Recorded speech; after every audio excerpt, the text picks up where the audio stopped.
मैं आशीष आप सभी का बहुत बहुत स्वागत करता हूं आपके अपने YouTube चैनल हिंदी जगत में।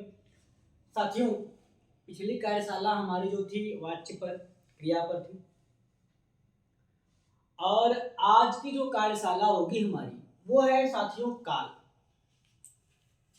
हिंदी व्याकरण के अंतर्गत काल भी एक बहुत ही महत्वपूर्ण टॉपिक है साथियों। काल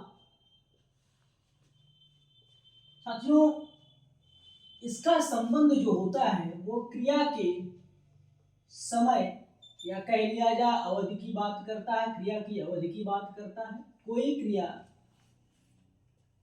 किस समय पूर्ण हुई अथवा समय में अपूर्ण है या पूर्ण है, ठीक है, वो आने वाले समय की बात कर रही है क्रिया, या बीते हुए समय की बात कर रही है, अथवा वर्तमान में चल रहे समय की बात कर रही है।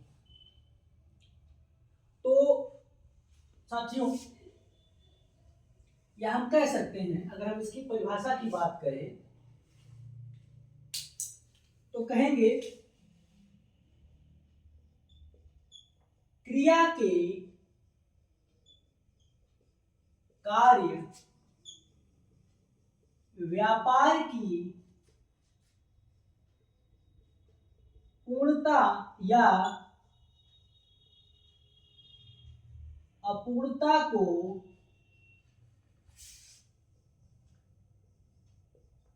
प्रकट करने वाले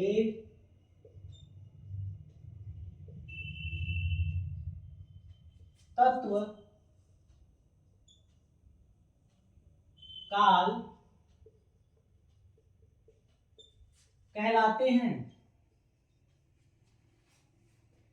ठीक है, क्रिया के कार्य व्यापार की पूर्णता अथवा अपूर्णता, क्रिया के कार्य व्यापार की पूर्णता अथवा अपूर्णता को प्रकट करने वाले तत्व क्या कहलाते हैं साथियों? काल कहलाते हैं। इन्हें क्या कहता है? काल कहा जाता है। अंग्रेजी भाषा में आप टेंस पढ़ते हैं, जिसे हम टाइम ऑफ एक्शन कहते हैं। ठीक है, बिल्कुल सेम है, बस थोड़े भेद में अंतर है, थोड़े बहुत नियम में भी हेर फेर होगी। और आप अगर अंग्रेजी में टेंस पढ़े हैं तो आपके लिए आसानी होगी, और इसे पढ़ लेते तो अंग्रेजी में भी पढ़ने में आपको बड़ी आसानी समझ में आ जाएगा। कोरिलेट करना समझ जाएंगे, बड़ा आसान हो जाएगा। फिर से देख लीजिए, काल का जो अर्थ है समय या अवधि होता है। परिभाषा के रूप में हम कह सकते हैं क्रिया के कार्य व्यापार की पूर्णता अथवा अपूर्णता प्रकट करने वाले तत्व काल कहलाते हैं। या साथियों, हम यह भी कह सकते हैं कि क्रिया का वह रूपांतर काल कहलाता है जिसके द्वारा क्रिया की कार्य व्यापार का समय, उसकी पूर्णता अथवा अपूर्णता का पता चलता है। क्रिया के उस रूपांतर को काल कहते हैं जिसके द्वारा क्रिया के कार्य व्यापार के समय अथवा उसकी पूर्णता और अपूर्णता का पता चलता है। ऐसे तत्व को काल कहा जाता है साथियों। सामान्यतः काल के तीन भेद होते हैं साथियों। सामान्यतः काल के तीन भेद होते हैं। काल के भेद, तीन भेद होते हैं। कितने भेद होते हैं साथियों? तीन भेद।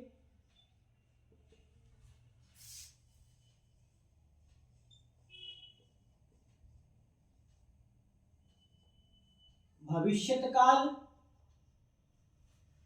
नंबर 2, भूतकाल, और नंबर 3 है साथियों वर्तमान। इसमें नंबर 2, नंबर 1, नंबर 3 कुछ ऐसा नहीं है, आप जिसको मन चाहे उसको ऊपर नीचे कर लीजिए। अब हमने एक ट्रिक बनाया हुआ है साथियों, जो याद करने के लिए आसान थोड़ा सा है। क्योंकि भविष्य काल जो है वो आने वाले समय में होने वाले क्रियाओं की बात करता है। इसके भी तीन भेद होते हैं। तीन भेद। भूतकाल बीते हुए समय में क्रिया की बात करता है या क्रिया के होने की बात करता है, वो भूतकाल कहलाता है। इसके साथियों होते हैं 6 भेद। और वर्तमान काल वर्तमान समय में क्रिया की निरंतरता या कार्य प्रगति की बात करता है, वो वर्तमान काल होता है। और इसके होते हैं साथियों 5 भेद। एक वर्ष में कुल समय कितना होता है, कुल दिन होते हैं 365 दिन। देखिए समय ये होता है साथियों, 365 दिन भी एक समय होता है। आप वर्ष में 365 दिन, काल के जो भेद होते हैं 3, 6, 5। वर्ष में 365 दिन और काल के जो भेद होते हैं, भविष्य काल के 3 भेद, भूतकाल के 6 भेद और वर्तमान काल के 5 भेद। 365 भविष्य भूत वर्तमान हमारा चलता रहता है। 365 दिन में भी हमारा भी भविष्य भूत और वर्तमान चलता रहता है। हम भविष्य की चिंता करते हैं, भूत से भूतकाल से सीखते हैं और वर्तमान में क्या करते हैं, उसे लागू करते हैं। ठीक है, तो ये बिल्कुल ध्यान रखिएगा साथियों।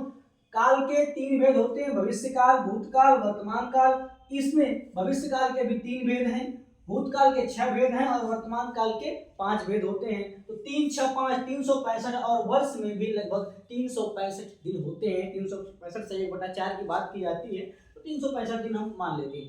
ठीक है साथियों, अब हम उदाहरण देखते हैं कि कैसे कैसे वाक्य आएंगे तो हमें पता चलेगा। जैसे मान लीजिए हम कोई लिख दे रहे हैं उदाहरण, राम घर जा रहा। अब इससे क्या पता हो रहा है, राम घर जा रहा है, घर पहुंचा भी नहीं है, कहीं से चल दिया, काल उसका प्रगति पर है, यानी वर्तमान काल की बात कर रहा है। ठीक है, तो यह है काल। काल के द्वारा क्रिया के कार्य व्यापार का समय और उसकी पूर्णता और अपूर्णता का पता चलता है। काल का शाब्दिक अर्थ समय या अवधि होता है। किसकी समय अवधि की बात करता है, ये क्रिया के समय और अवधि की बात करता है। एक परिभाषा हमने यहाँ लिखी है, क्रिया के कार्य व्यापार की पूर्णता अथवा अपूर्णता को प्रकट करने वाले तत्वों को काल कहते हैं या काल कहलाते हैं। राम घर जाता है, श्याम नाचता है, मीरा दौड़ती है। ठीक है, वह जाता है, मैंने आम खा लिया है, शायद वह आया होगा, संभव है हम घर जाएं। ये जो वाक्य होते हैं किसी न किसी तरीके से क्या कर रहे हैं, बता रहे हैं, समय को बता रहे हैं, क्रिया के समय का वर्णन कर रहे हैं। अब ये किस समय का वर्णन कर रहा है, हम जब विस्तार से पढ़ेंगे तो हम जानेंगे इनके बारे में साथियों। अब देखिए साथियों, हमारी जो हेडिंग है वो है काल के भेद। अभी हमने बताया कि काल के जो होते हैं, हाँ बिल्कुल 3 भेद हैं। तो देखते हैं हम लोग, हमारा पहला भेद है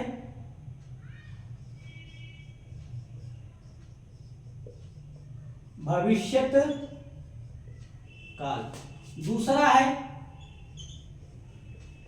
भूत काल और साथियों तीसरा भेद जो हमारा है वो है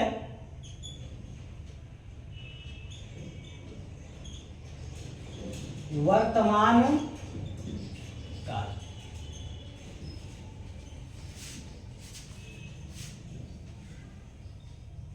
अब इन तीनों के भी अपने उपभेद हैं, इन तीनों के भी अपने उपभेद हैं। जरा हम इन तीनों के उपभेद की बात कर लेते हैं। तो भविष्यत काल के जो हैं वो 3 उपभेद होते हैं, भूतकाल के 6 उपभेद होते हैं और वर्तमान काल के 5। ठीक है, जरा हम इनके नाम लिखते हैं साथियों। भविष्यत काल में पहला होता है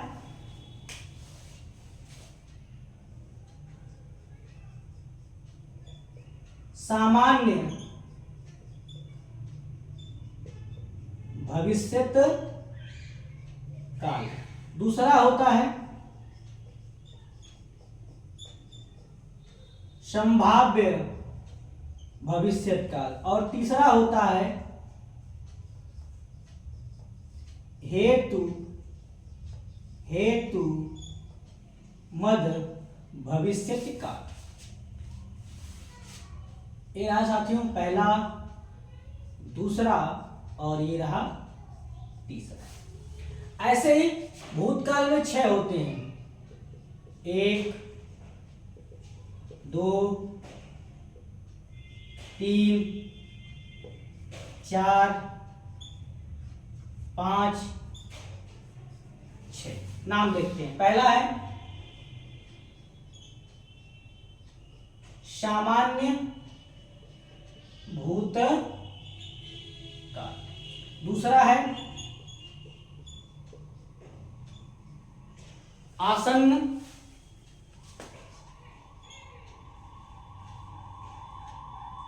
भूतकाल है साथियों, पूर्ण भूतकाल।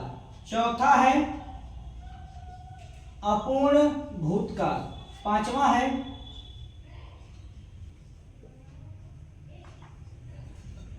संदिग्ध भूतकाल और छठा है हेतु मद भूतकाल। ऐसे ही वर्तमान में साथियों पहला, दूसरा, तीसरा, चौथा और पांचवा।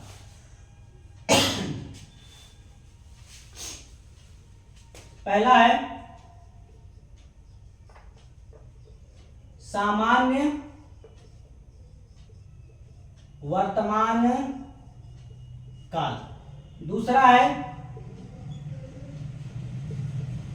तात्कालिक वर्तमान काल है पूर्ण वर्तमान काल। चौथा है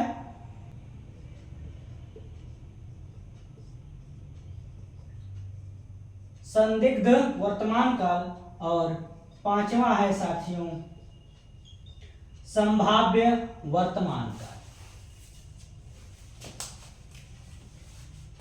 साथियों ध्यान दीजिए, काल के जो हमारे हैं तीन भेद हैं। काल के तीन भेद हैं। कौन कौन से? भविष्यत काल, भूतकाल, वर्तमान काल। हम थोड़ी सी इनके बारे में बात करेंगे, फिर अगले कक्षा में हम बारी बारी से परिभाषा के साथ इनके उदाहरण देखेंगे और इन्हें क्लियर कर देंगे। ठीक है साथियों। भविष्यत काल, भविष्यत काल का अर्थ होता है जो क्रिया आने वाले समय की बात कर रही हो, यानी उसकी पूर्णता अपूर्णता जो है वो आने वाले समय में होगी।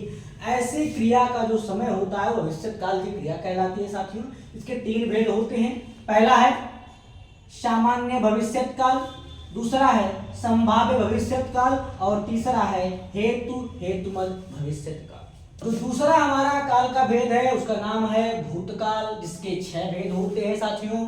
इसमें से पहला है सामान्य भूतकाल, दूसरा है आसन्न भूतकाल, तीसरा है पूर्ण भूतकाल, चौथा है अपूर्ण भूतकाल, पांचवा है संदिग्ध भूतकाल और छठा और अंतिम है हेतुमद भूतकाल। तीसरा काल के भेद के अंतर्गत तीसरा जो है साथियों वर्तमान काल की बात है।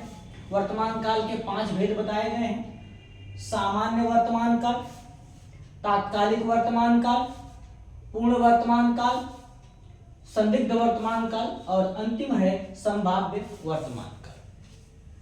पुनः सुनिए, भविष्य काल आने वाले समय में क्रिया की पूर्णता अपूर्णता की जो बात करें वो भविष्यत काल की क्रिया होती है। बीते हुए समय में कार्य व्यापार की पूर्णता अपूर्णता की जो बात करता है वो भूतकाल की क्रिया होती है। और वर्तमान समय में चल रहे कार्य प्रगति पर है और उसकी पूर्णता अपूर्णता की जो बात करता है वो वर्तमान काल की क्रिया कहलाते हैं। भविष्यत काल के साथियों भविष्यत काल के 3 भेद, भूतकाल के 6 भेद होते हैं साथियों और वर्तमान काल के 5 भेद होते हैं। ये याद रखिएगा, ये पूछे जाने वाले टॉपिक है। फिर से सुन लीजिए, काल का शाब्दिक अर्थ समय या अवधि होता है। यह काल जो हम हिंदी व्याकरण के अंतर्गत पढ़ते हैं ये क्रिया के कार्य व्यापार की पूर्णता अथवा अपूर्णता को बताता है। इसके कार्य की पूर्णता अपूर्णता के आधार पर ही काल को 3 भेदों में बांटा गया है। एक भविष्यत काल, भूतकाल और वर्तमान काल। भविष्यत काल को 3 उपभेदों में बांटा गया है। सामान्य भविष्यत काल, संभाव्य भविष्यत काल और हेतुमद भविष्यत काल। भूतकाल को 6 भागों भेदों में बांटा गया है। सामान्य भूतकाल, आसन्न भूतकाल, पूर्ण भूतकाल, अपूर्ण भूतकाल, संदिग्ध भूतकाल और हेतुमद भूतकाल। वर्तमान काल को 5 उपभागों में बांटा गया है साथियों। सामान्य वर्तमान काल, तात्कालिक वर्तमान काल, पूर्ण वर्तमान काल, संदिग्ध वर्तमान काल और संभाव्य वर्तमान काल। ठीक है साथियों, तो आज की कार्यशाला यहीं तक। कल से जो हमारी अगली कार्यशाला होगी वो होगी भविष्य काल, यानी हम काल पे इनकी परिभाषा, जो उपभेद हैं इन उपभेदों की परिभाषा और इनके उदाहरण को देख करके समझेंगे। कैसे उदाहरण आएंगे तो हम कब कहेंगे कि सामान्य भविष्य काल है, सामान्य भूत है कि सामान्य वर्तमान है, कब कहेंगे कि संभाव्य भविष्य काल है अथवा संभाव्य वर्तमान काल है, कब कहेंगे कि हेतुमत भविष्य काल है या हेतुमत भूतकाल की क्रिया है, कब कहेंगे पूर्ण भूतकाल है अथवा पूर्ण वर्तमान काल है, कब कहेंगे आसन्न भूतकाल है अथवा कब तात्कालिक वर्तमान काल है साथियों। तो इस पर हम इस पर अगली कार्यशाला में बात करेंगे साथियों। तब तक के नमस्कार, जय हिंद, जय भारत।